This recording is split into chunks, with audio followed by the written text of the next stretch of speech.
All right, we have like 5 good minutes now. Let's just fire them off as fast as we can. Suggestions for making, starting today or Monday, your workplace more fun.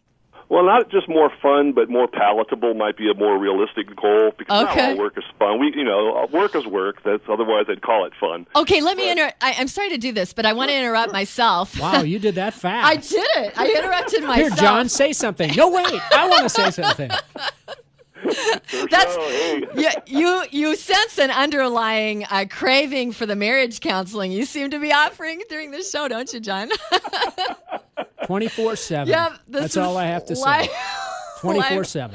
Okay, so we talked about Disney being a fun place to work, and a lot of those jobs just. Forget if you have a good boss or not. A lot of those jobs seem just as boring as they would be if you were in a Penny Ante carnival somewhere. Not just boring, but difficult and challenging. I mean, that is not fun. Right. To try to be, goofy all day, literally. But, you're sweeping up cigarette butts and answering the same question 50 times in one day. And, they have a language, and I don't want to, get way into the Disney thing, but they understand that words are powerful, and their orientation program is absolutely the best in the world.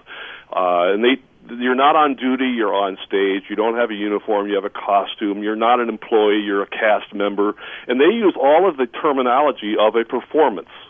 And, that gets into your head, and it works. Ritz-Carlton does the same thing. They hire ladies and gentlemen who are serving ladies and gentlemen. That's their mission. And think about that. If you went to work every day and you were being reminded that we are ladies and gentlemen serving ladies and gentlemen, it just kind of puts it up a notch. So it sounds rather simplistic, but those are the simple things, the little details that these organizations understand, and they don't let it fall through the cracks. You know why I love that so much? Is it applies to school, it applies to marriage, it applies to work. The words that you use, people don't think they have that much weight. They have everything to do with how you feel. Absolutely. That's your mindset for the day. And the Ritz-Carlton have 3 meetings a day at the beginning of each shift. It's called a lineup. And they literally stand in a circle and they repeat these credos every single day. And it's those little things that matter. In the HR kit that I'm putting out next year, the first step that I tell companies to do, it's a 10-step plan. And the first step is to come up with a statement, why work here? What a simple exercise.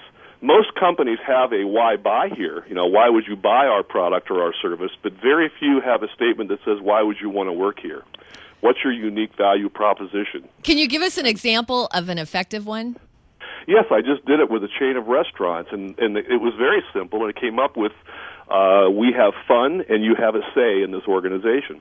And, those sound simplistic, but when you get it from across the board, if you survey people and you say, give me one reason why you work here, what's the good part about it, you'll find common threads. It's not going to be 100 things. It will be 2 or 3 things maybe. And that's your culture. That's what defines you.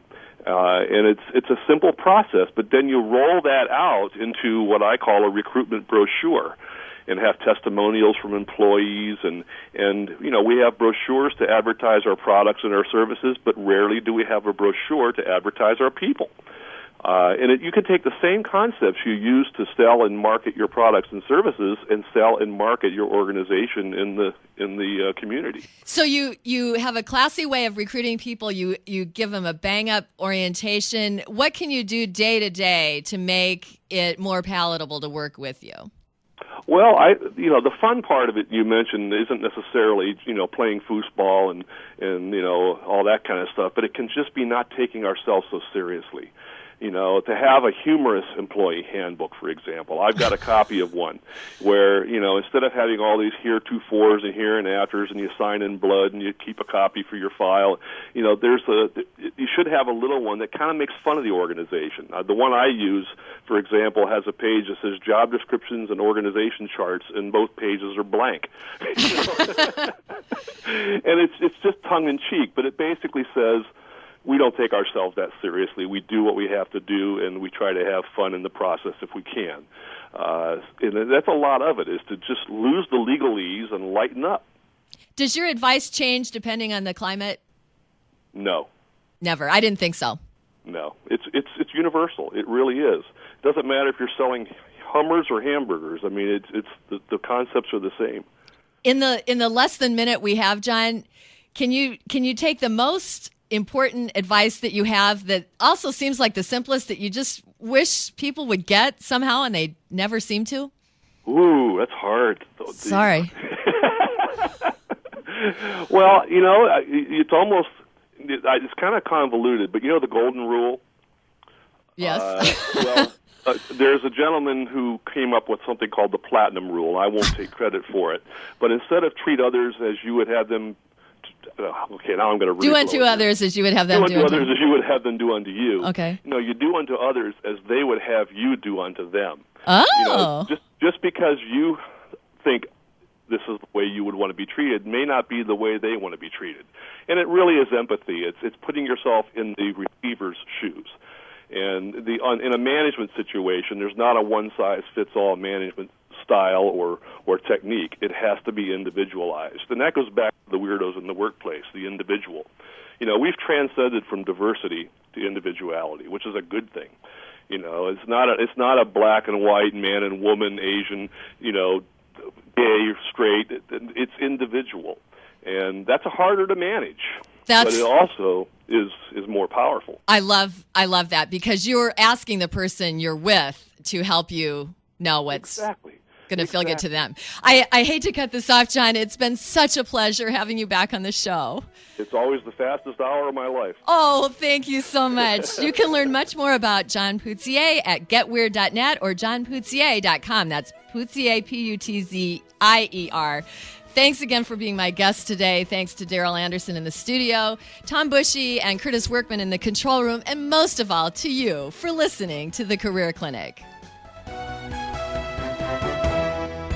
This broadcast is copyrighted by North Shore Productions. To learn more about the topics covered on the show, you're invited to visit thecareerclinic.com.